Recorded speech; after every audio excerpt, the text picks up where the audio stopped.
ఈసారి ప్రభుత్వ వైఫల్యాలపైనే కాకుండా ప్రజలకు చేసిన మోసాలు నిరంతరం చేస్తున్న అరాచకాల మీద నిలదీయడానికి బీఆర్ఎస్ పూర్తి స్థాయిలో మరి సన్నద్ధంగా ఉంది.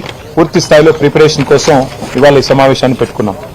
అసలు చట్టసభలలో చాలా కీలకమైనవి కమిటీ. ఈ ప్రభుత్వం వచ్చి 2.5 ఏళ్లైంది. ఇప్పటి వరకు శాసనసభలో డిప్యూటీ స్పీకర్ లేరు, కనీసం స్టాండింగ్ కమిటీలు లేవు. విధిగా వేయాల్సిన కమిటీలు కూడా మరి చాలా దుర్మార్గంగా. పబ్లిక్ అకౌంట్స్ కమిటీ నిజానికైతే ప్రధాన ప్రతిపక్షం దానికి చైర్మన్గా ఉంటారు. మా పార్టీ తరఫున పెద్దలు కేసీఆర్ గారు హరీష్ రావు గారి పేరును ప్రతిపాదిస్తే పీఏసీ చైర్మన్గా, ఆ రోజు స్పీకర్ గారు ముఖ్యమంత్రి గారి కనుసన్నల్లో మా పార్టీ నుంచి డిఫెక్ట్ అయిన, మా పార్టీ నుంచి పార్టీ మారిన, కాంగ్రెస్లో చేరిన శేర్లింగంపల్లి ఎమ్మెల్యే గారికి అవకాశం ఇచ్చి ఇవాళ ప్రజాస్వామిక విలువలను కూడా తుంగలో దొప్పారు, రాజ్యాంగ స్ఫూర్తిని కూడా మంటగలిపారు. ఒక్కటంటే ఒక్క సెలెక్ట్ కమిటీ లేదు, స్టాండింగ్ కమిటీ లేదు. అసెంబ్లీ నడపాలన్న ఇష్టం కూడా వాళ్ళకి లేదు నిజానికి. కానీ ఏదో నడపక తప్పని పరిస్థితుల్లో అనివార్యంగా బడ్జెట్ పాస్ చేసుకోవాలి, లేకపోతే మరి ₹1 కూడా ఖర్చు చేసే అవకాశం ఉండదు. కాబట్టి ఇవాళ ఏదో తూతూ మంత్రంగా అసెంబ్లీ నడిపే ప్రయత్నం రాష్ట్ర ప్రభుత్వం చేస్తూ ఉంది.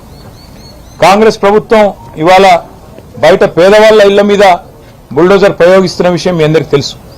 అది ఖమ్మం అయితేనేమి, మహబూబ్ నగర్ అయితేనేమి, ఇవాళ చేవెళ్ల అయితేనేమి, ఎక్కడైతేనేమి, రాష్ట్రంలో హైదరాబాద్ అయితేనేమి, ఎక్కడికక్కడ బుల్డోజర్ విధానాన్ని తెచ్చారు. శాసనసభలో కూడా అదే బుల్డోజింగ్ టాక్టిక్ తో పోదామని చూస్తా ఉన్నారు. మందబలంతో మా గొంతు నొక్కే ప్రయత్నం చేస్తా ఉన్నారు. కేవలం అబద్దాలు, అసత్యాలు, అర్ధసత్యాలు, పచ్చి అభూత కల్పనలతో టైంపాస్గా, కాలక్షేపంగా శాసనసభ సమావేశాలను, శాసన మండలి సమావేశాలను మార్చే ప్రయత్నం చేస్తా ఉన్నారు. ప్రజలకిచ్చిన హామీల విషయంలో, 6 గ్యారంటీల విషయంలో వారి నాయకుడు రాహుల్ గాంధీ గారు మాటిచ్చారు. మొట్టమొదటి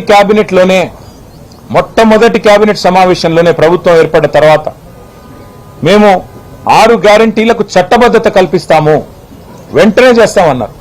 మరి 2.5 ఏళ్లు కావస్తా ఉంది. చట్టబద్ధత అనేది ఎప్పుడో చుట్టబండలు అయిపోయింది.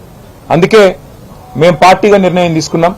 ఒక ప్రైవేట్ మెంబర్ బిల్లును 6 గ్యారంటీల అమలును డిమాండ్ చేస్తూ రాష్ట్ర ప్రజల పక్షాన ₹2,500 ఎప్పుడొస్తాయా అని ఎదురు చూస్తున్నా మహాలక్ష్ములు, మా ఆడబిడ్డల పక్షాన 1,67,00,000 మంది 18 ఏళ్లు నిండిన ఆడబిడ్డలు, వారందరి తరఫున మేము ప్రైవేట్ మెంబర్ బిల్లు ప్రవేశపెడతాం.